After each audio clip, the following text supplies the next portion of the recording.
అందరికీ నమస్కారం. Welcome to our channel. జేఈకి సంబంధించి ర్యాంకులు అనేవి ఎప్పుడు ఇస్తారు, అదేవిధంగా టెట్కి సంబంధించి అప్లికేషన్లు అనేవి భారీగా తగ్గడం జరిగింది. వాటికి సంబంధించిన వివరాలు ఈ వీడియోలో చూద్దాం. వివరాల్లోకి వెళ్తే ముగిసిన జేఈ మెయిన్ పేపర్ 1 పరీక్షలను ఇచ్చినాడు. ఈ నెల 20న ర్యాంకుల వెల్లడి అని ఇచ్చినాడు. వివరాలు చూస్తే జేఈ మెయిన్ చివరి విడత పేపర్ 1 పరీక్షలు మంగళవారంతో ముగియడం జరిగింది. సుమారు 12 లక్షల మంది దరఖాస్తు చేసుకోగా 95% పైగా విద్యార్థులు హాజరు కావడం అనేది జరిగింది. జాతీయ పరీక్షల సంస్థ ఎన్టీఏ మరో 4-5 రోజుల్లో ప్రాథమిక కీని విడుదల చేయనుంది.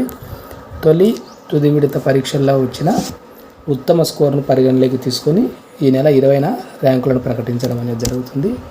గత ఏడాదితో పోల్చుకుంటే ఈసారి ప్రశ్నాపత్రాలు కొత్త సులువుగా ఉన్నాయని జేఈ నిపుణులు చెప్తున్నారు. గణితం ప్రశ్నలు కఠినంగా ఇస్తుండడంతో ఆ సబ్జెక్టును వదిలేసి భౌతిక రసాయన శాస్త్రాలపై అభ్యర్థులు ఎక్కువగా దృష్టి పెట్టేవారని తెలిపారు. అందుకే ఈసారి కొంత మార్పు చేసినట్లు ఆయన అభిప్రాయపడ్డారు. మరోవైపు బీఆర్క్లో ప్రవేశానికి నిర్వహించే జేఈ మెయిన్ పేపర్ 2 పరీక్ష ఈ నెల 12న జరగనుందనే విషయాన్ని ఇవ్వడం అనేది జరిగింది. కాబట్టి ర్యాంకులు అనేటివి ఈ నెల 20న ఇవ్వడం అనేది జరుగుతుంది. అదేవిధంగా తెలంగాణకు సంబంధించి టెట్కు భారీగా తగ్గిన అభ్యర్థులు అని ఇచ్చినాడు. గత ఏడాది 2.91 లక్షలు, ఈసారి 1.93 లక్షల మంది దరఖాస్తు చేసుకున్నారు అనే విషయాన్ని ఇచ్చాడు. ఫీజు పెంచడం వల్ల తక్కువ మంది అప్లై చేసుకున్నారు అని చెప్పడం జరిగింది. ఈరోజు లాస్ట్ డేట్గా ఇవ్వడం జరిగింది. ఇంకా ఎవరైనా అప్లై చేసుకునే వాళ్ళంటే అప్లై చేసుకునే ప్రయత్నం చేయండి. ఇంకా వివరాలు చూస్తే తెలంగాణలో ఉపాధ్యాయ అర్హత పరీక్ష టెట్కు దరఖాస్తులు గణనీయంగా తగ్గినాయి. వచ్చే నెల 20 నుంచి ప్రారంభమయ్యే ఈ పరీక్షకు దరఖాస్తు గడువు ఈ నెల 10వ తేదీతో ముగియనుండగా 9వ తేదీ నాటికి 1.93 లక్షల మంది దరఖాస్తు చేశారు. బుధవారం ఒక్కరోజే గడువు ఉండడంతో మొత్తం దరఖాస్తుల సంఖ్య 2 లక్షలకు మించకపోవచ్చని అంచనా వేస్తున్నారు. గత ఏడాది సెప్టెంబర్లో నిర్వహించిన ఈ పరీక్షకు 2.91 లక్షల మంది దరఖాస్తు చేశారు. దీనితో పోలిస్తే ఈసారి దాదాపు 91,000 దరఖాస్తులు తగ్గే అవకాశం ఉంది అనే విషయాన్ని చెప్తున్నారు. ఉమ్మడి రాష్ట్రంలో 2012 నుంచి తెలంగాణ రాష్ట్ర ఆవిర్భావం తర్వాత 2015 నుంచి టెట్ నిర్వహిస్తున్నారు. రాష్ట్రంలో ఇప్పటి వరకు 2.50 లక్షల మంది టెట్లో అర్హత సాధించారు.